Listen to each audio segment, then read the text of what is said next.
Okay, screen is visible, all of you. Yes, ma'am. Okay. Yes, ma'am. Okay, ठीक आहे. So आपण आता बघूया blood groups and blood transfusion. Actually आपण मागच्या लेक्चर मध्ये काय बघत होतो की जे डिसऑर्डर्स होते ब्लडचे ते बघत होतो, पण त्याच्यामध्ये मेन म्हटलं तर दोनच इम्पॉर्टंट आहेत. मेन डिसऑर्डर्स ते आहेत अॅनेमिया आणि हिमोस्टॅसिस. हे दोन मेन आहेत. तर आपण काय करूया, आपल्याला आता एक्झाम पण तुमची जवळ आली आहे ना, तर आपण मेन जो काही पार्ट आहे तो पटपट पुढे घेऊयात, म्हणजे पोर्शन आपला व्यवस्थित कव्हर होईल आणि मग नंतर बाकीचे डिसऑर्डर्स किंवा जो काही राहिलेला पार्ट आहे तो आपण नंतर कव्हर करूया. आणि तुमची आता ह्या मंथ एंडला सेकंड सेशनल असणार आहे आणि त्याच्यामध्ये प्रॅक्टिकल पण असणार आहे तुमची, त्यामुळे तुम्ही त्याच्या अकॉर्डिंग तसं स्टडी करा. आणि तुमची फायनल एक्झाम तर त्याचं तर टाइम टेबल आलेलंच आहे, ते तर तुम्हाला माहितीच आहे कधी येते. ओके, आपण स्टार्ट करूया. Blood groups and the blood transfusion. Ma'am, बोला. Hello ma'am. हा बोला. मॅम, ऑनलाईन कंडक्ट होणार आहे ना एक्झाम सेमिस्टरची? सेमिस्टरची हा बहुतेक मोस्टली ऑनलाईनच होईल. Okay ma'am. Ma'am, sessional exam कशी होणार आहे, ऑनलाईन की ऑफलाईन? सेशनल ऑफलाईन होऊ शकते, ऑफलाईन होऊ शकते, काही सांगता येत नाही. सेशनल ऑफलाईन होईल. ठीक आहे, तुम्ही प्रिपरेशन करा ना, म्हणजे काही ऑनलाईन हो ऑफलाईन हो तुम्हाला काहीच प्रॉब्लेम नाही येणार. ओके, ठीक आहे, आपण स्टार्ट करूया. Blood groups and blood transfusion. तर ह्याच्यामध्ये काय काय कंटेंट आहेत, तर इंट्रोडक्शन आहे, ब्लड ग्रुप सिस्टीम्स म्हणजे कोणते कोणते, तर ABO blood group system and RH blood group system. Blood transfusion त्याच्यामध्ये introduction, precautions, adverse effect of the blood transfusion and the exchange transfusion. मग आता इंट्रोडक्शन. तर blood group also called as a blood type. Blood ग्रुपला आपण blood type असं पण म्हणतो. Classification of blood is based on the presence or the absence of the inherited antigenic substances on the surface of the red blood cells, म्हणजे RBCs. म्हणजे हे जे काही क्लासिफिकेशन होतं ब्लड ग्रुपचं किंवा जे काही ब्लडचे टाइप्स पडतात वेगवेगळे, ते कशाच्या थ्रू होतात, तर त्याचं जे काही क्लासिफिकेशन आहे ते कशाच्या थ्रू होतं, बेस्ड ऑन दी प्रेझेन्स और ऍब्सेन्स ऑफ इनहेरिटेड अँटीजेनिक सबस्टन्सेस. म्हणजे जे काही हेरिडिटरीली जे काही अँटीजेनिक सबस्टन्सेस पास झालेले आहेत on the surface of the RBCs. कुठं तर RBCच्या सरफेसला, त्याच्यावरून ह्या ब्लडचं क्लासिफिकेशन होतं किंवा जे ब्लड ग्रुप्स आहेत त्यांचं क्लासिफिकेशन होतं. These antigens may be proteins. मग ते अँटीजेन्स कोणते कोणते असतील, कोणते कोणते असतात, तर ते अँटीजेन्स जे आहेत ते proteins, carbohydrates, glycoproteins or the glycolipids depending on the blood group system. म्हणजे जी काही ब्लड ग्रुप सिस्टीम आहे त्याच्यावरती ते डिपेंड असतं. पण कोणते कोणते असतात अँटीजेन्स, तर प्रोटीन्स असतात, कार्बोहायड्रेट्स असतात, ग्लायकोप्रोटीन्स असतात किंवा ग्लायको लिपिड्स असतात, depending on their blood group system. म्हणजे त्या ब्लडच्या ग्रुप सिस्टीम वरती ते डिपेंड असतं. नेक्स्ट, आता ABO ब्लड ग्रुप सिस्टीम काय आहे, तर ह्याच्यामध्ये ब्लडचे वेगवेगळे ग्रुप्स आपल्याला माहिती आहेत. म्हणजे प्रत्येकाला आपला आपला ब्लड ग्रुप कुठला आहे ते माहिती असतो, किंवा ब्लडचा ग्रुप कुठला आहे ते माहिती असतो ना. A पॉझिटिव्ह आहे की B पॉझिटिव्ह आहे का, AB पॉझिटिव्ह आहे का, O पॉझिटिव्ह आहे का, A निगेटिव्ह आहे, B निगेटिव्ह आहे, AB निगेटिव्ह आहे का, O निगेटिव्ह आहे. हे एवढे ABO ब्लड ग्रुप सिस्टीम मध्ये हे वेगवेगळे असे ब्लड, जे काही ABO ब्लड ग्रुपचे सिस्टीमचे वेगवेगळे ब्लड ग्रुप्स आहेत हे. The ABO blood group system is the most important blood type system. म्हणजे सगळ्यात जास्त इम्पॉर्टंट ब्लड ग्रुप सिस्टीम आहे, और ब्लड ग्रुप सिस्टीम आहे किंवा ब्लड टाइप सिस्टीम आहे इन ह्युमन ब्लड ट्रान्सफ्युजन. म्हणजे ह्युमन मधल्या ब्लडच्या ट्रान्सफ्युजन साठी सगळ्यात इम्पॉर्टंट ब्लड ग्रुप सिस्टीम कुठली आहे, तर ABO ब्लड ग्रुप सिस्टीम. नंतर ABO blood types are also present in some other animals. म्हणजे ही जी ब्लड ग्रुप सिस्टीम आहे ती बाकीच्या पण काही अॅनिमल्स मध्ये प्रेझेंट असते. मग कुठला कुठला एक्झाम्पल सांगितलं त्यांनी, rodents and apes such as chimpanzees, त्यानंतर बोनोबोज अँड गोरिलाज. म्हणजे कुठल्या कुठल्या बाकीच्या अॅनिमल्स मध्ये प्रेझेंट असते तर चिंपांझी, बोनोबोज अँड दी गोरिलाज. म्हणजे हे मंकीजचे टाइप्स आहेत वेगवेगळे. तर त्यांच्यामध्ये सुद्धा ही एबीओची ब्लड ग्रुप सिस्टीम किंवा ब्लड टाइप सिस्टीम प्रेझेंट असते. त्यानंतर determination of the ABO blood groups depends upon the immunological reaction between the antigen and the antibody. आता ही जी एबीओ ब्लड ग्रुप सिस्टीम आहे त्याचं डिटर्मिनेशन कसं होतं, म्हणजे कशावरती डिपेंड असतं, तर it depends upon the immunological reactions. म्हणजे ज्या काही इम्युनॉलॉजिकल रिॲक्शन्स आहेत म्हणजे कोणत्या, तर अँटीजन अँटीबॉडीच्या ज्या रिॲक्शन्स आहेत त्याच्यावरती ही ABO blood group system depend असते किंवा डिटर्मिनेशन त्याचं त्या थ्रू होतं. इम्युनॉलॉजिकल रिॲक्शन्सच्या थ्रू त्यांचं डिटर्मिनेशन होतं. कुणाचं, एबीओ ब्लड ग्रुपचं किंवा ह्या सिस्टीमचं. त्यानंतर antigens are also called as a agglutinogens. म्हणजे जे काय अँटीजेन्स असतात म्हणजे कोण, की जे foreign materials, foreign particles, substances जे काही बॉडीमध्ये एंटर करत असतात त्यांना आपण अँटीजेन्स म्हणतो ना. तर ते अँटीजेन्स जे आहेत are also called as agglutinogens. त्यांना आपण अग्लुटिनोजेन्स असं म्हणतो because of their capacity to cause agglutination of the RBC. म्हणजे कशामुळे त्यांना हे नाव पडलंय, तर त्यांची जी काही कॅपॅसिटी आहे, कशाची कॅपॅसिटी, टू कॉज द अग्लुटिनेशन. म्हणजे अग्लुटिनेशन होतं आरबीसीज, म्हणजे ज्या काही रेड ब्लड सेल्स आहेत प्रेझेंट असतात ह्युमन बॉडीमध्ये त्या आरबीसीज अग्लुटिनेशन होतं. म्हणजे काय होतं, त्या सेग्रिगेट होतात. तर त्या ज्या आरबीसीज आहेत त्या सेग्रिगेट होतात. त्याची जी कॅपॅसिटी आहे त्याला आपण अग्लुटिनोजेन्स असं म्हणतो, म्हणजेच अँटीजेन्स. आपण दुसरं एक नेम आहे अँटीजेन्स असं. त्यानंतर एबीओ बेसिक्स. आता काय काय एक्झॅक्टली ह्याच्यामध्ये, तर based on the presence or absence of the antigen A. म्हणजे हे कशावरती एक्झॅक्टली डिपेंड आहे, कुठला अँटीजन येतोय त्याच्यावरती ते डिपेंड असतं. आता अँटीजन ए असेल म्हणजे presence or absence of antigen A and antigen B, blood is divided into the 4 groups. त्याच्यावरून ब्लड हे 4 ग्रुपमध्ये डिवाइड झाले. कोणत्या कोणत्या, ए B, A B and O group, असे 4 ग्रुप्स आहेत main, A B, A B and O group. हे त्या प्रेझेन्स म्हणजे त्या अँटीजनच्या प्रेझेन्स किंवा ऍब्सेन्स वरती ते डिपेंड असतं. ए आणि बी च्या प्रेझेन्स अँड ऍब्सेन्स वरती हे 4 ब्लडचे ग्रुप्स पडलेले आहेत. कोणते कोणते, ए बी अँड ओ, असे 4 ग्रुप पडलेले आहेत. Blood having antigen A belongs to the A group. म्हणजे ज्याचा अँटीजन ए आहे तर त्याचा कोणता ग्रुप येणार, ए ग्रुप येणार. This blood has beta antibody in the serum. मग ह्या ग्रुपच्या सिरम मध्ये म्हणजे ब्लड सिरम मध्ये बीटा अँटीबॉडी प्रेझेंट असतात. त्यामुळं हा जो ब्लड ग्रुप आहे तो ए ग्रुप असा आपण कन्सिडर करतो किंवा ह्या ह्युमन बिंगचा ब्लड ग्रुप कुठला आहे तर ए ग्रुप. मग ते आपण कसं डिसाइड करतो, तर तिथं काय असतं, तर ए नावाचा अँटीजन जो आहे तो तिथं बिलॉंग करतो आणि त्याच्या ब्लड सिरम मध्ये बीटा अँटीबॉडी प्रेझेंट असतात. त्यामुळे आपण त्या व्यक्तीचा, त्या पर्सनचा ब्लड ग्रुप कोणता आहे, ए असं आपण कन्सिडर करतो किंवा तो डिक्लेअर करतो आपण तसं. नेक्स्ट, आता ब्लड विथ अँटीजन बी, ज्यावेळेस बी असतो त्यावेळी काय होतं, तर त्या ब्लडचा जो सिरम आहे त्या ब्लड सिरम मध्ये अल्फा अँटीबॉडी प्रेझेंट असतात. त्यामुळं कुठला ग्रुप असतो, बी ग्रुप असतो तिथं प्रेझेंट. म्हणजे जे बी ग्रुप ज्या पर्सन्स मध्ये प्रेझेंट असतात, ज्या इंडिव्हिज्युअल्स मध्ये प्रेझेंट असतात, बी हा ग्रुप, त्यांचं काय असतं एक्झॅक्टली, तर त्यांच्यामध्ये बी नावाचे अँटीजन प्रेझेंट असतात आणि त्यांच्या ब्लड सिरम मध्ये अल्फा अँटीबॉडीज प्रेझेंट असतात. त्यामुळं बी ग्रुप त्यांचा, त्या ह्युमन बिंगचा बी ग्रुप असतो. म्हणजे त्यांच्या ब्लडचा ग्रुप जो असतो तो बी ग्रुप असतो.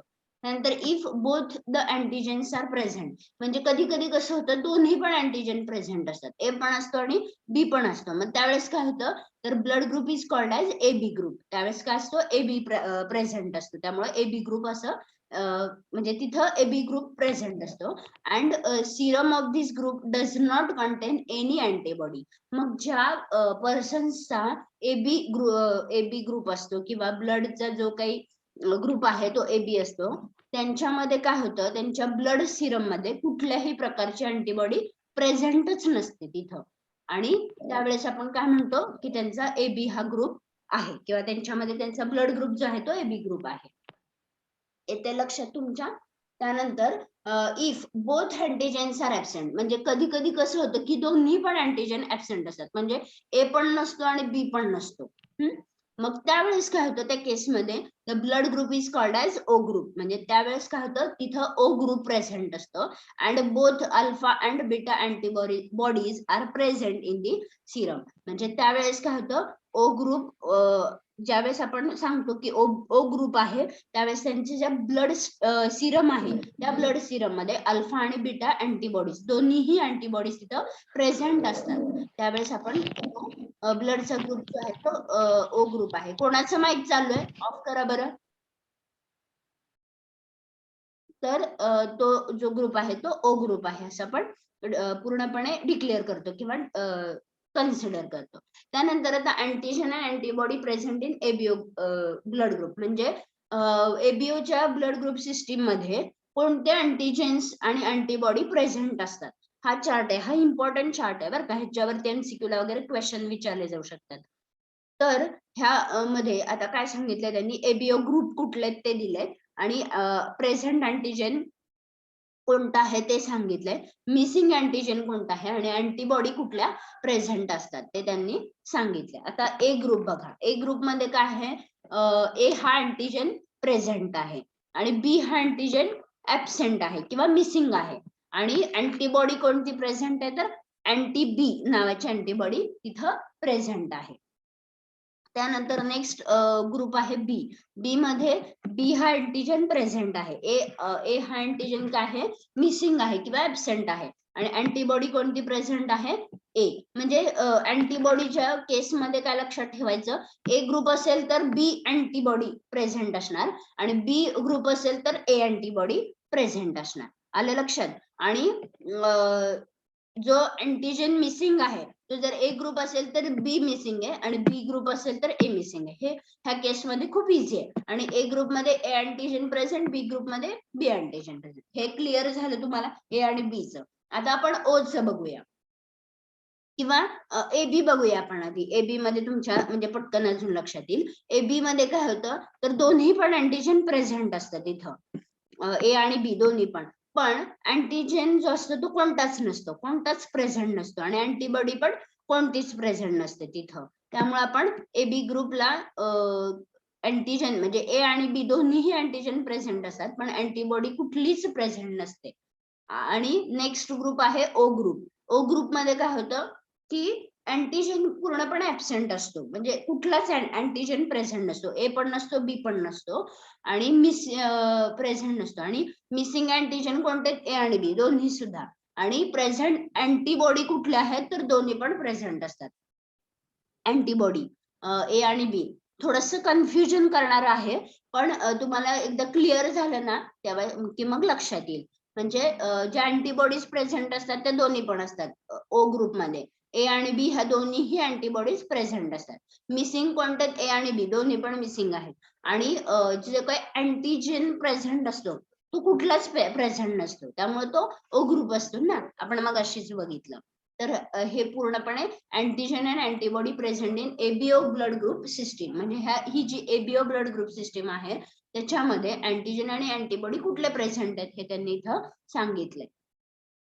त्यानंतर नेक्स्ट आता ब्लड ग्रुपिंगचा एक्झॅक्ट प्रिन्सिपल काय आहे किंवा का आपण ब्लडचे ग्रुप्स म्हणजे हे A group, B group, A B group किंवा ओ ग्रुप हे का म्हणजे पडलेत आणि का असं का केलेलं आहे, ह्याचं एक्झॅक्ट प्रिन्सिपल काय, म्हणजे कशासाठी हे केलंय तर blood grouping is done on the basis of agglutination. म्हणजे कोणत्या बेसिसवरती केलं तर अग्लुटिनेशनच्या बेसिसवरती ब्लडचं ग्रुपिंग केलेलं आहे. मग अग्लुटिनेशन means the collection of the separate particles like RBCs into clumps or the masses.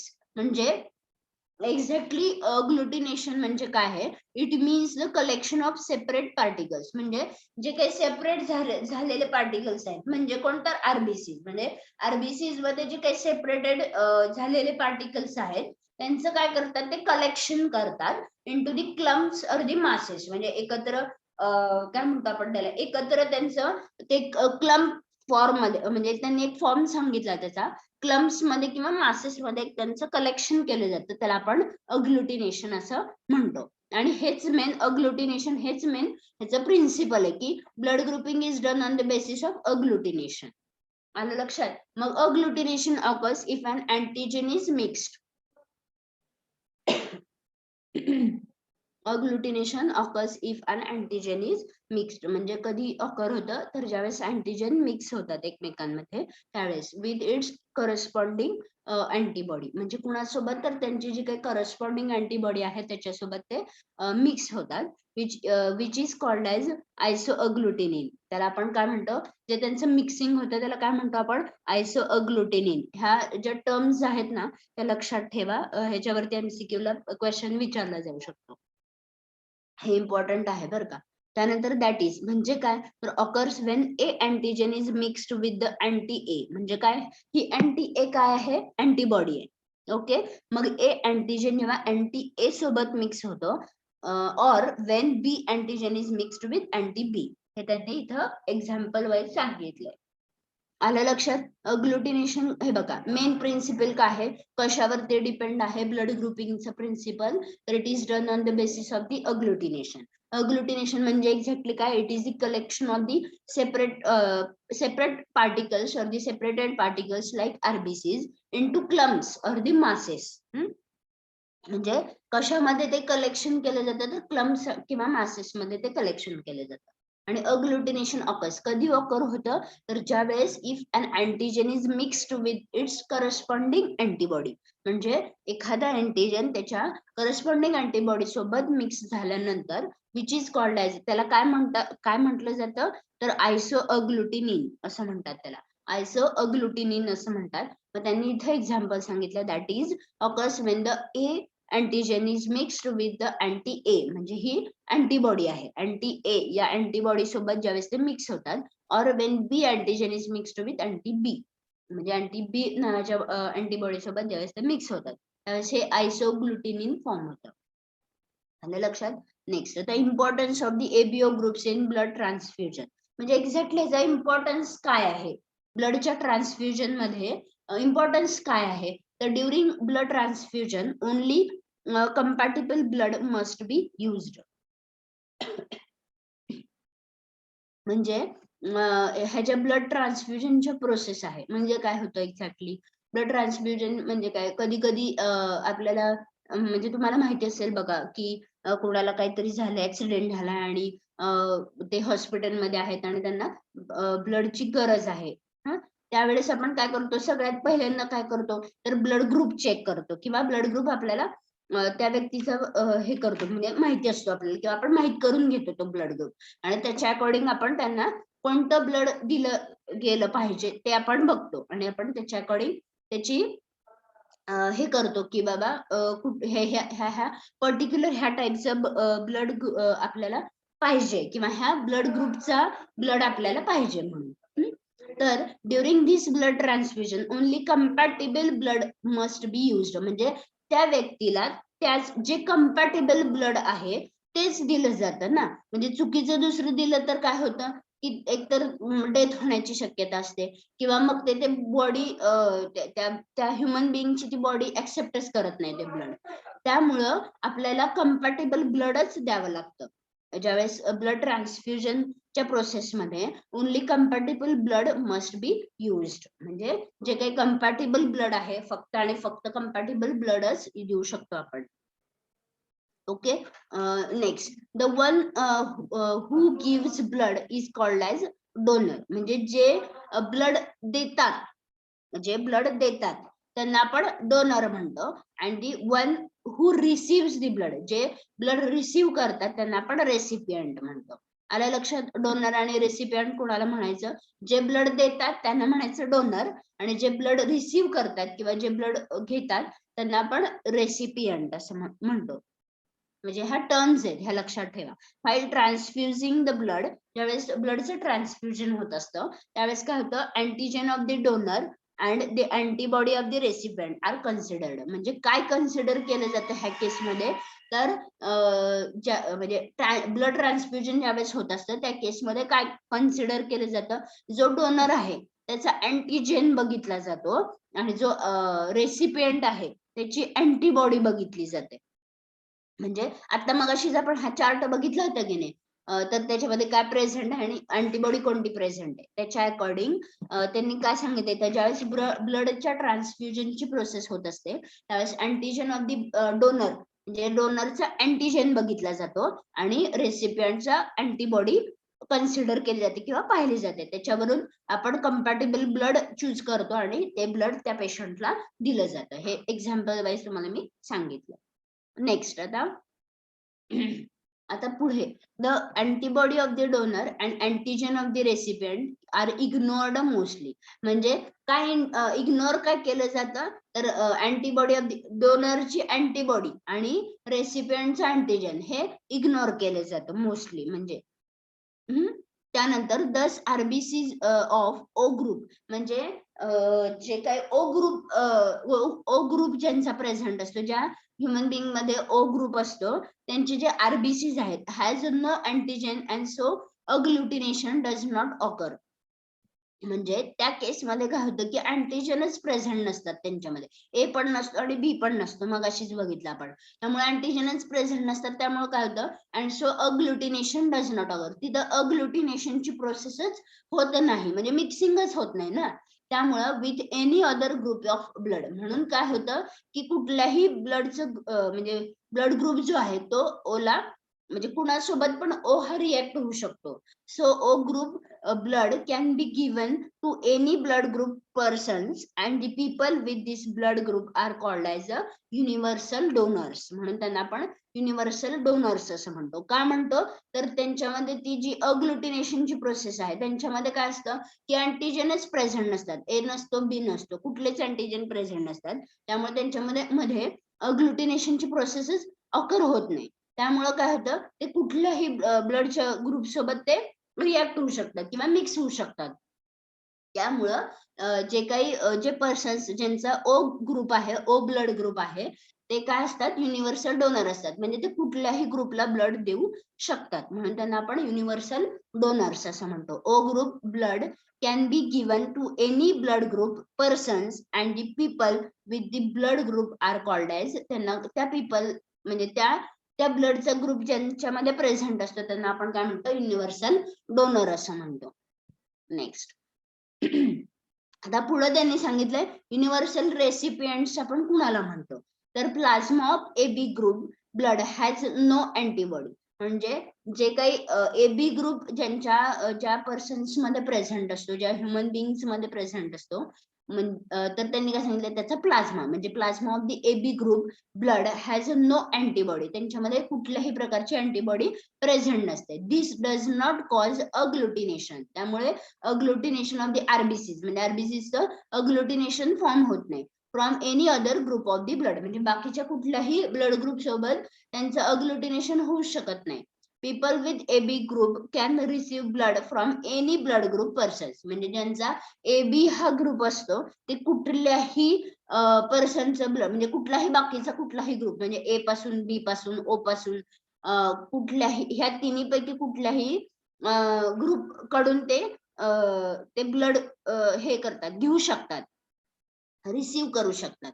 म्हणून काय सांगितलंय, people with AB group can receive blood from any blood group person. So people with the blood group are called as म्हणजे AB group ज्यांचं असतं त्यांना आपण universal recipient किंवा universal acceptors असं आपण म्हणतो. त्या पर्सन्सना युनिव्हर्सल रेसिपियंट्स किंवा युनिव्हर्सल ऍक्सेप्टर्स असं म्हणतो आपण. आलं लक्षात, युनिव्हर्सल डोनर आणि युनिव्हर्सल रेसिपियंट किंवा युनिव्हर्सल ऍक्सेप्टर्स कुणाला म्हणतात, तर युनिव्हर्सल डोनर कोण आहे, ओ हा ग्रुप जो आहे तो युनिव्हर्सल डोनर आहे आणि एबी हा ग्रुप आहे युनिव्हर्सल रेसिपियंट्स म्हणजे युनिव्हर्सल ऍक्सेप्टर्स. म्हणजे त्याच्या मागचं त्याला तसं का म्हणतात ते आलं ना तुमच्या लक्षात, म्हणजे त्याचं एक्झॅक्ट रिझन काय ते माहिती पाहिजे आपल्याला. त्याच्या अकॉर्डिंग तुम्हाला एमसीक्यू पडलं तर तसं लिहिता यायला पाहिजे. त्यानंतर आता नेक्स्ट इन मिसमॅच्ड ट्रान्सफ्युजन म्हणजे कधी कधी काय होतं की मिसमॅच होतं, ट्रान्सफ्युजन जे आहे ते मिसमॅच होतं. म्हणजे काय होतं, the transfusion reaction occurs between donors RBCs and recipients plasma. म्हणजे कधी कधी काही काही केसेस मध्ये असं होतं की त्या ट्रान्सफ्युजनच्या प्रोसेसमध्ये जी काही रिएक्शन्स होत असतात, ऑकर होतात, तर त्या कुणामध्ये होतात, तर जो डोनर आहे त्याच्या आरबीसीज मध्ये अँड रेसिपियंटच्या प्लाझ्मा मध्ये. So if the donors plasma contains अग्लुटिनिन्स, म्हणजे त्या डोनरच्या प्लाझ्मा मध्ये अग्लुटिनिन्स प्रेझेंट असतात अगेन्स्ट द रेसिपियंट्स आरबीसीज. म्हणून म्हणजे जो रेसिपियंट आहे त्याच्या आरबीसीच्या अगेन्स्ट अग्लुटिनिन त्या डोनरच्या प्लाझ्मा मध्ये प्रेझेंट असतात.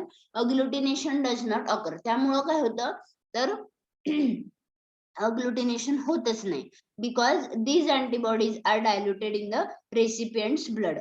का तर ते ज्या अँटीबॉडीज आहेत त्या डायल्यूट होऊन जातात रेसिपियंटच्या ब्लड मध्ये. त्यामुळं तिथं त्याचा काहीच उपयोग होत नाही. म्हणजे जे काय आपण ब्लड ट्रान्सफ्युजन घेतले किंवा जे काही ते ब्लड घेतलेलं आहे त्याचा काहीच उपयोग होत नाही. का तर त्या ज्या अँटीबॉडीज आहेत त्या पूर्णपणे त्या ब्लड मध्ये डायल्यूट होऊन जातात त्या रेसिपियंटच्या ब्लड मध्ये. त्यामुळे त्याचा काहीच उपयोग होत नाही, ते जे मिसमॅच्ड ट्रान्सफ्युजन्स असतात त्याच्यामध्ये. आलं लक्षात? परत एकदा सांगू का? In mismatched transfusion the transfusion reactions occur between the donor's RBC. म्हणजे कोण, डोनर जे आहेत त्यांच्या आरबीसी मध्ये ह्या ज्या ट्रान्सफ्युजनच्या रिएक्शन्स होतात. कुठं कुठं, डोनरच्या आरबीसी मध्ये, आणि जे रेसिपियंट आहे, जो रेसिपियंट म्हणजे ब्लड जो घेणारा आहे त्याच्या प्लाझ्मा मध्ये, आणि जो देणारा आहे त्याच्या आरबीसी मध्ये. आलं लक्षात? So if the donors plasma contains, त्या डोनरचा जो प्लाझ्मा आहे त्याच्यामध्ये काय होतं की अग्लुटिनिन्स प्रेझेंट असतात अगेन्स्ट, कुणाच्या अगेन्स्ट, तर त्या रेसिपियंटच्या आरबीसीच्या अगेन्स्ट. त्याच्या प्लाझ्मामध्ये, डोनरच्या प्लाझ्मामध्ये रेसिपियंटच्या आरबीसीच्या अगेन्स्ट अग्लुटिनिन प्रेझेंट असतात, आणि अग्लुटिनेशन डज नॉट ऑकर. त्यामुळे काय होतं, अग्लुटिनेशन ऑकरच होत नाही. का ऑकर होत नाही, तर ज्या काय अँटीबॉडीज प्रेझेंट आहेत तिथं त्या काय होतात, ऑलरेडी डायल्यूट होऊन जातात कुठं, तर रेसिपियंटच्या ब्लड मध्ये. ज्या अँटीबॉडीज प्रेझेंट असतात त्या डायल्यूट होऊन जातात, डायल्युटेड होऊन जातात रेसिपियंटच्या ब्लड मध्ये. त्यामुळे ते मिसमॅच जे ट्रान्सफ्युजन्स असतात तिथं म्हणजे ते आपण घेऊ शकत नाही, ते कम्पॅटिबलच नसतात, कारण त्याचा काहीच उपयोग होत नाही, ते डायल्यूटच होऊन जातात ना. मग फायदा काय, आपण घेऊन फायदा काय ते ब्लड. त्यामुळं मिसमॅच ट्रान्सफ्युजन जे आहेत ते घेऊन त्याचा काहीच फायदा होत नाही, ते त्यांनी इथं सांगितले. नेक्स्ट आता ब्लडची कम्पॅटिबिलिटी कशी आहे ते बघूया आपण. तर ओ हा जो ब्लड ग्रुप आहे तो तिन्ही याला, इथं 3 एरो दाखवलेत बघा, म्हणजे ए असेल, ए बी असेल, बी असेल, तिन्ही साठी हा म्हणजे हा डोनर आहे, म्हणजे तिन्हींना आपण हा ब्लड देऊ शकतो. ओ हा युनिव्हर्सल डोनर आहे, त्यामुळे ए ला, बी, ए बी ला आणि बी ला, हा तिन्ही तो देऊ शकतो. मग ए जो आहे तो काय करतो, ओ कडून घेऊ शकतो, आणि ए जो आहे तो ए बी ला देऊ शकतो. हे नको, ओचं बघूच नका, तुमचं कन्फ्युजन होईल. ए हा आहे तो ए बी ला देऊ शकतो, आणि बी हा सुद्धा ए बी ला देऊ शकतो ब्लड. आलं लक्षात? ओ जो आहे तो सगळ्यांना देऊ शकतो, ए ला, ए बी ला आणि बी ला, आणि ए जो आहे तो ए बी ला देऊ शकतो, आणि बी जो आहे तो पण ए बी ला देऊ शकतो. आलं लक्षात? ही आहे ब्लड कम्पॅटिबिलिटी. त्यानंतर आता ट्रान्सफ्युजन काय आहे, ट्रान्सफ्युजनच्या रिएक्शन्स ड्यू टू एबीओ इनकम्पॅटिबिलिटी. जर इनकम्पॅटिबिलिटी झाली असेल किंवा मिसमॅच झालं असेल, आपण मगाशी बघितलं, तर काय होतं एक्झॅक्टली, ट्रान्सफ्युजनचे रिएक्शन्स काय होतात, तर ऍडवर्स रिएक्शन होतात. Transfusion reactions are the adverse reactions in the body which occurs due to the transfusion error that involves the transfusion of the incompatible म्हणजेच mismatched blood. म्हणजे जर मिसमॅच ब्लड झालं असेल किंवा त्यालाच आपण इनकम्पॅटेबल म्हणतो ना, म्हणजे ते कम्पॅटेबल नाहीये, म्हणून इनकम्पॅटेबल जे आहे त्याच्यामुळे काय होतं की ऍडव्हर्स रिएक्शन्स किंवा तेच ट्रान्सफ्युजन रिएक्शन्स जे आहेत त्या बॉडीमध्ये फॉर्म होतात, विच ऑकर ड्यू टू, कशामुळे ऑकर होतात, तर ट्रान्सफ्युजन एरर येतात तिथं. तर एरर कशामुळे येतात, तर that involves the transfusion of the incompatible blood. म्हणजेच मिसमॅच्ड ब्लड दिलं गेलं किंवा इनकम्पॅटेबल ब्लड दिलं गेलं तर ऍडव्हर्स रिएक्शन्स होतात. मग आता काय होतं एक्झॅक्टली ते बघूया आपण. तर reactions may be mild causing only fever and the hives. मग ह्या रिएक्शन्स ज्या आहेत त्यांच्यामुळे मेनली काय कॉज होतं किंवा काय फॉर्म होतं, तर the reactions may be mild असतात causing only fever and the hives. म्हणजे ज्यावेळेस त्या रिएक्शन्स एकदम माइल्ड असतात, माइल्ड स्टेज मध्ये असतात, त्यावेळेस फक्त फीवर आणि हाइव्स म्हणजे जे काही स्किन डिसऑर्डर आहे कॅरेक्टराइज्ड बाय द इचिंग, म्हणजे इचिंग वगैरे किंवा फीवर असं होतं ज्यावेळेस ते माइल्ड असतं त्यावेळेस. ऑर मे बी सिव्हिअर, आणि जर सिव्हिअर असतील ते मे बी सिव्हिअर पण असू शकतात. मग त्यावेळेस काय होतं, leading to renal failure, shock and the death. ह्या 3 गोष्टी होतात ज्यावेळेस खूप सिव्हिअर असतात. ज्यावेळेस सिव्हिअर कंडिशन असते त्यावेळेस काय होतं, रिनल फेल्युअर होतं, शॉक म्हणजे त्या पर्सनला शॉक बसतो किंवा हार्ट शॉक वगैरे बसतो, आणि डेथ होऊ शकते. ह्या 3 गोष्टी त्यावेळेस सिव्हिअर असतं त्यावेळेस होतात. आणि माइल्ड असतं त्यावेळेस काय होतं, ओनली फीवर अँड दी हायवीज म्हणजे स्किन डिसऑर्डर म्हणजे इचिंग वगैरे असं होतं त्याच्यामध्ये. त्या माइल्ड माइल्ड माइल्ड असेल तो हे तर ती रिएक्शन जी आहे ती माइल्ड असेल तर फीवर किंवा हायव्स म्हणजे इचिंग होतं, आणि जर खूप सिव्हिअर असेल तर रिनल फेल्युअर, शॉक आणि डेथ होते. आता RH ब्लड ग्रुप सिस्टीम काय आहे ते बघूया आपण. आता मग अशी कुठली बघितली, एबीओ ब्लड ग्रुप सिस्टीम बघितली, त्यानंतर RH ब्लड ग्रुप सिस्टीम बघूया आपण. आहेत ना सगळ्या लेक्चर मध्ये? Yes Yes, ma'am. ma'am. Okay. तर आता RH ब्लड ग्रुप सिस्टीम बघूया. तर RH ब्लड ग्रुप सिस्टीम काय आहे, is one of the 35 current human blood group system. म्हणजे ही जी RH ब्लड ग्रुप सिस्टीम आहे, ही सिस्टीम जी आहे ती ह्युमन ब्लड ग्रुप्स जे आहेत त्याच्या अकॉर्डिंग जे काही करंटली म्हणजे अलीकडच्या काळामध्ये किंवा करंटली ही जास्त ही ब्लड ग्रुप सिस्टीम स्प्रेड झाली किंवा न्यूली फॉर्म झालेली आहे. And RH blood group system is one of 35 current human blood group system. म्हणजे 35 current human blood group system म्हणजे काय, तर जे काय आताचे ब्लड ग्रुप्स आपण पाहिले, ए असेल, बी असेल, ए बी असेल किंवा ओ असेल, तर ह्या ब्लड ग्रुप सिस्टीमच्या अकॉर्डिंग 35 करंट ह्युमन म्हणजे त्यांच्या केसमध्ये जर आपण कन्सिडर केलं तर अराउंड 35% एवढ्या ह्याच्यामध्ये ही प्रेझेंट आहे असं आपण म्हणू शकतो. It is the most important blood group system after ABO. म्हणजे एबीओ ब्लड ग्रुप सिस्टीम नंतर जी RH ब्लड ग्रुप सिस्टीम आहे ही त्याच्यानंतर ही most important blood group system आहे. त्यानंतर RH blood group system consist of the 50 defined blood group. मग ह्याच्या थ्रू काय होतं, तर जे काय 50 डिफाइंड ब्लड ग्रुप्स म्हणजे ह्यांनी काय केलं, ह्या सिस्टीमच्या थ्रू, ह्या ब्लड ग्रुप सिस्टीमच्या थ्रू अजून वेगळ्या प्रकारचे ब्लड ग्रुप्स फॉर्म झाले किंवा त्यांनी काय म्हणतो डिस्कवर केले वेगवेगळे. वेगवेगळे ब्लड ग्रुप्स जे आहेत ते त्यांनी डिराईव्ह केले किंवा ते डिस्कवर केले. RH blood group system consists of the 50 defined blood group antigens. Among them, there are 6 common types of the RH antigens. म्हणजे 50 त्यांनी antigens, 50 antigens त्यांनी काय केले, फाइंड केले, पण त्यातले अराउंड 6 जे आहेत, 6 कॉमन टाइप्स आहेत RH अँटीजेन्सचे. आता कोणते कोणते आहेत ते, each of which is called as RH factor. म्हणजे त्याच्या प्रत्येक, आता आपण एबीओ मध्ये काय बघितलं होतं, A blood group, B blood group, AB blood group आणि ओ ब्लड ग्रुप, हे बघितलं होतं किंवा त्याच्यामध्ये पॉझिटिव्ह आणि निगेटिव्ह असतात हे बघितलं होतं. पण आता इथं जे फॉर्म झालेले अँटीजेन्स आहेत त्यांना इथं RH ब्लड ग्रुप सिस्टीम मध्ये काय म्हणतात, RH फॅक्टर असं म्हणतात. Each of which is called as RH factor. म्हणजे त्याला आपण RH फॅक्टर असं म्हणतो. दीज टाइप्स आर डिझायनेटेड CDE आणि CDE म्हणजे कॅपिटल CDE आणि स्मॉल CDE असं त्यांचे टाइप्स आहेत.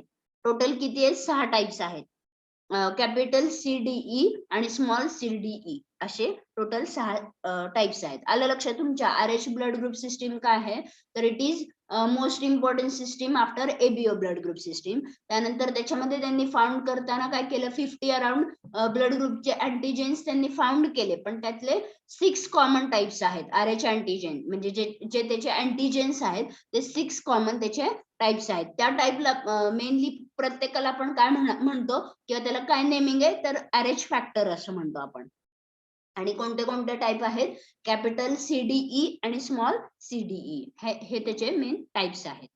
नेक्स्ट आता type D antigen is widely prevalent in the population and considerably more antigenic than the other RH antigens. म्हणजे जो ह्यातला कॅपिटल D हा टाइप जो आहे, कॅपिटल D टाइप आहे अँटीजेनचा, तो काय आहे, वाईडली प्रिव्हेलंट म्हणजे खूप जास्त प्रमाणामध्ये प्रेझेंट असतो आणि पॉप्युलेशन मध्ये खूप जास्त प्रमाणामध्ये प्रेझेंट असतो आणि कन्सिडरेबली मोर अँटीजेनिक आहे तो. म्हणजे बाकीच्या अँटीजेनच्या कंपॅरिझन मध्ये हा काय आहे, मोर अँटीजेनिक आहे दॅन दी अदर RH अँटीजेन्स. म्हणजे बाकीच्या RH अँटीजेनच्या कंपॅरिझन मध्ये हा मोर अँटीजेनिक आहे असं कन्सिडर केलं त्यांनी. त्यानंतर anyone who has this type of the antigen is said to be RH positive. म्हणजे जे काही ह्युमन बिंग्स आहेत किंवा जे काही इंडिव्हिज्युअल्स आहेत ज्यांच्यामध्ये हा टाइप कॅपिटल D नावाचा अँटीजेन प्रेझेंट असतो, त्याला RH पॉझिटिव्ह असं त्यांनी नेमिंग केलं किंवा त्याला त्यांनी असं म्हटलं की RH पॉझिटिव्ह म्हणून. whereas a person who does not have type of capital D antigen is said to be RH negative. म्हणजे ज्या पर्सन मध्ये कॅपिटल D टाइप जो आहे अँटीजेनचा तो प्रेझेंट नसतो त्यांना RH निगेटिव्ह असं त्यांनी म्हटले किंवा त्यांनी कन्सिडर केलं. त्यानंतर this antigen was discovered by Karl Landsteiner and Alexander Wiener in 1940. तर कुणी डिस्कवर केले तर Karl Landsteiner and Alexander Wiener in 1940. म्हणजे 1940 मध्ये ह्या दोन सायंटिस्टनी हा अँटीजेन्स जे आहेत ते डिस्कवर केले. It has first discovered in तर आता कुठल्या ह्याच्यामध्ये फर्स्ट त्यांनी डिस्कवर केलं तर rhesus macaque and hence the name is RH factor. म्हणजे ह्याच्यामध्ये म्हणजे रिसस मॅक्यू नावाच्या त्या ह्याच्यामध्ये काय म्हणतो आपण त्याला, बॅक्टेरियामध्ये किंवा व्हायरसमध्ये त्या ह्याच्यामध्ये त्यांनी तो डिस्कवर केला पहिल्यांदा, म्हणून त्यांनी त्याला नेम काय केलं, RH फॅक्टर असं म्हणून त्यांनी त्याचा नेम केलं. रिसिस वरून RH असं त्यांनी नेम केलं. रिसिस मॅक्यू वरून RH जो आहे ना पहिला स्टार्टिंगचा, त्याच्यावरून त्यांनी त्याला RH फॅक्टर असं नेमिंग केलं. त्यानंतर आता नेक्स्ट ह्याच्यामध्ये काय बघायचं आपल्याला तर इरिथ्रोब्लास्टोसिस फेटॅलिस म्हणजे काय तर हिमोलायटिक डिसीज ऑफ द न्यूबॉर्न. म्हणजे जे न्यूबॉर्न बेबीज असतात त्यांच्यामध्ये इरिथ्रोब्लास्टोसाइट्स फेटॅलिस नावाचा हा डिसीज आहे. हा डिसीज फॉर्म होतो त्यांच्यामध्ये. म्हणजे काय होतं, इज अ डिसीज हा जो आहे इरिथ्रोब्लास्टोसिस फेटॅलिस हा जो डिसीज आहे is of a foetus and newborn child. कुणामध्ये असतो प्रेझेंट, फिटस मध्ये आणि न्यूबॉर्न चाइल्ड मध्ये. Characterized by the agglutination and the phagocytosis of the foetus red blood cell. तर कशामुळे फॉर्म होतो तर agglutination and the phagocytosis of the foetus RBCs. त्या फिटसच्या ज्या आरबीसीज आहेत त्यांच्यामध्ये अग्लुटिनेशन आणि फॅगोसायटोसिस ह्या दोन्ही पण प्रोसेस होतात आणि त्या प्रोसेसच्या थ्रू हा डिसीज त्यांना फॉर्म होतो. कुणाला, फिटसला आणि न्यूबॉर्न चाइल्ड्स जे आहेत त्यांच्यामध्ये.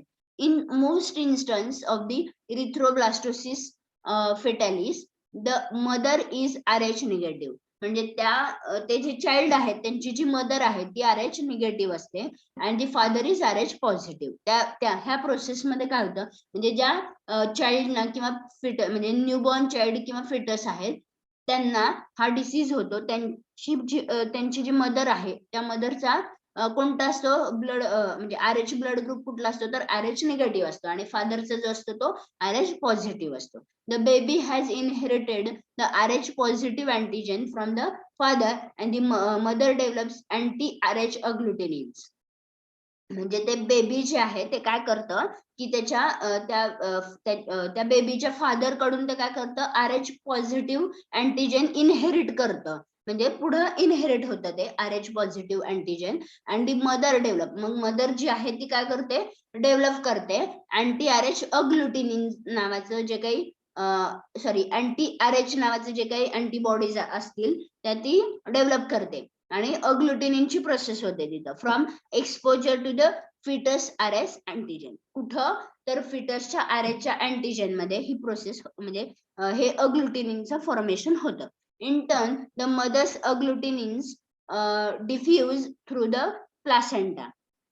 आणि प्लासेंटाच्या थ्रू काय होतं, मदरचं जे मदर काय करते, अँटी-आरएच फॉर्म करते ना, डेव्हलप करते. आणि मग काय होतं, in turn the mother's agglutinins diffuse through the placenta. मग ते जे अग्लुटिनिन्स आहेत ते डिफ्यूज होतात प्लासेंटाच्या थ्रू इनटू द फिटस, कुठं तर फिटस मध्ये, and cause the red blood cell agglutination. त्यामुळे काय होतं, जे आरबीसीज आहेत त्यांचं अग्लुटिनेशन होतं तिथं, आणि त्यामुळे हा डिसीज फॉर्म होतो, एरिथ्रोब्लास्टोसिस फेटालिस या नावाचा हा जो डिसीज आहे तो न्यूबॉर्न बेबीज मध्ये म्हणजे चाइल्ड मध्ये आणि फिटस मध्ये फॉर्म होतो. एकच सेकंद.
हा, ओके. तर आलं लक्षात तुमच्या एरिथ्रोब्लास्टोसिस फेटालिस काय आहे एक्झॅक्टली. तर हे फॉर्म कुठं होतं, न्यूबॉर्न बेबीज मध्ये होतं आणि फिटस मध्ये हे फॉर्म होतं. हा जो डिसीज आहे. नेक्स्ट, आता symptoms and signs in the fetus, म्हणजे त्याचे सिम्पटम सायन्स काय आहेत, तर एनलार्ज लिव्हर, स्प्लीन और दी हार्ट. म्हणजे जे काही लिव्हर मधलं म्हणजे लिव्हर मध्ये जे काही स्प्लीन प्रेझेंट असतं, सॉरी, ते काय होतं, एनलार्ज होतं. और हार्ट मध्ये स्प्लीन अँड हार्ट मध्ये जे सॉरी एक minute, symptoms and signs in the fetus काय आहेत, तर एनलार्ज लिव्हर, स्प्लीन और हार्ट. म्हणजे जे काही लिव्हर आहे ते एनलार्ज होतं आणि स्प्लीन आणि हार्ट वरती पण त्याचा इफेक्ट होतो.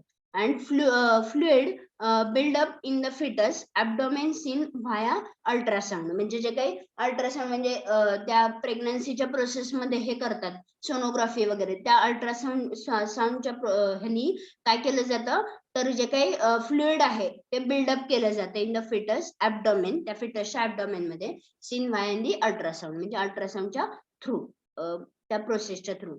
त्यानंतर सिम्पटम्स, न्यूबॉर्न बेबी मधले अजून काय सिम्पटम्स आहेत, तर anaemia that creates the newborn's pallor, म्हणजे त्याला पेल अपीअरन्स येतो. म्हणजे जो काही अॅनेमिया कॉज होतो त्यांना, न्यूबॉर्न बेबीजना क्रिएट होतो, त्याच्यामध्ये काय होतं, पेल अपीअरन्स येतो. आणि जॉन्डिस और yellow discoloration of the newborn skin, sclera और द म्युकस मेम्ब्रेन. म्हणजे जे काही जॉन्डिस आहे, जॉन्डिस और येलो डिस्कलरेशन ते फॉर्म होतं ऑफ द न्यूबॉर्न स्किन, त्यांच्या स्किन वरती, sclera and the mucus membrane. जे काही स्किन आहे, स्केलेरा आहे आणि म्युकस मेम्ब्रेन वरती येलो डिस्कलरेशन फॉर्म होतं किंवा जॉन्डिस फॉर्म होतो. Enlargement of the newborn's liver and spleen, त्यांचं लिव्हर आणि स्प्लीनचं एनलार्जमेंट होतं. Severe oedema of the entire body, जो बॉडीचा पूर्ण एडेमा आहे तो म्हणजे ते सिव्हिअर फॉर्म होतो, त्याच्यामध्ये बॉडीमध्ये सिव्हिअर एडेमा फॉर्म होतो. त्यानंतर डिस्पेनिया और दे डिफिकल्टी ब्रीथिंग, म्हणजे जे काही ब्रीथिंगची प्रोसेस आहे त्याच्यामध्ये डिफिकल्टी येते, त्यालाच आपण ते डिस्पेनिया फॉर्म होतो त्यांच्यामध्ये. त्यानंतर आता अदर ब्लड ग्रुप सिस्टीम्स कोणत्या कोणत्या आहेत मला वाटतंय आपण नेक्स्ट लेक्चर मध्ये बघूया हा पार्ट. एक सेकंड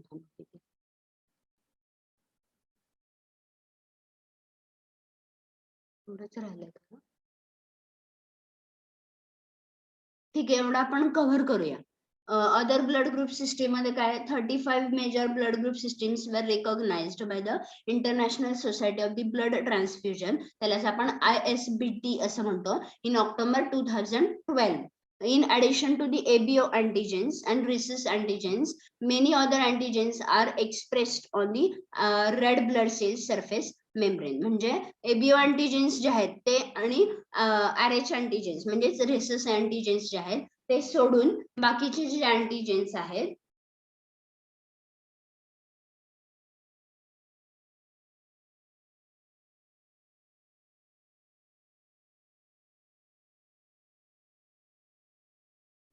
ओके ठीक आहे, आपण इथेच वाइंड अप करूया. तुमचं नेक्स्ट लेक्चर होईल, आपण नेक्स्ट लेक्चर मध्ये बाकीचा पार्ट बघूया. बरं मला पटपट प्रेझेंट द्या. रोल नंबर 1 मी आता मला इथे दिसतात ते घेतच नाही. रोल नंबर 10 प्रेझेंट आहे का? Yes ma'am present. 13 14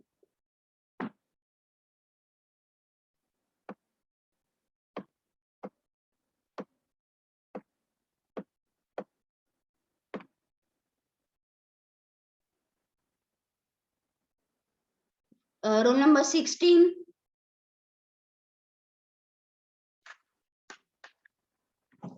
roll number 16 okay.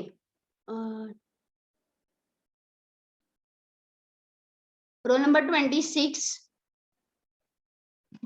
27 Present, ma'am. 28 Present, ma'am. 29 हाँ प्रेजेंट है. Okay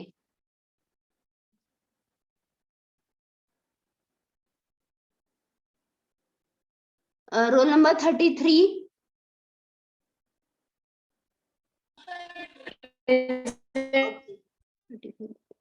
36 36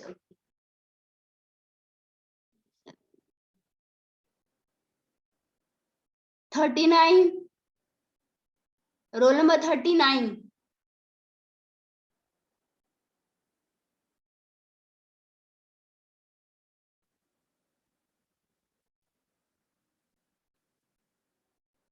roll number 48 present ma'am. हाँ 49 52 Present, ma'am. ओके.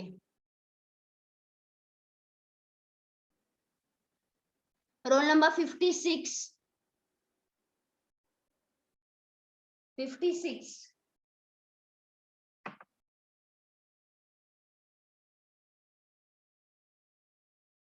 65 आहे 66 ओके ठीक आहे.